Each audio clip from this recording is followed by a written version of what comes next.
మేము ఈరోజు ఫారెస్ట్లో కర్రలోడికి వచ్చాము. అంతా అయిపోయింది. ఇది ఇంకెంత ఒక 2-3 బళ్ళు అవుతుందేమో. తోట మొత్తం కొట్టేశారు. ముఠా వాళ్ళు ఇలా గుడారాలు వేసుకొని వీటిల్లోనే ఉంటారు. నైట్ ఇక్కడే పట్ట వేసుకుని ఇక్కడ కొనుక్కుంటారు.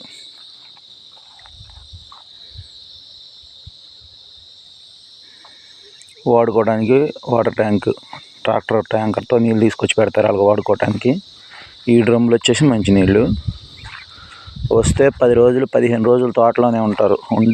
ఇక్కడే వండుకొని తిని కర్ర కొట్టి లోడ్లు వేసి ఒక నెల రోజులు 20 రోజులు చేసుకొని అప్పుడు వెళ్తారు మళ్ళీ ఇంటికి.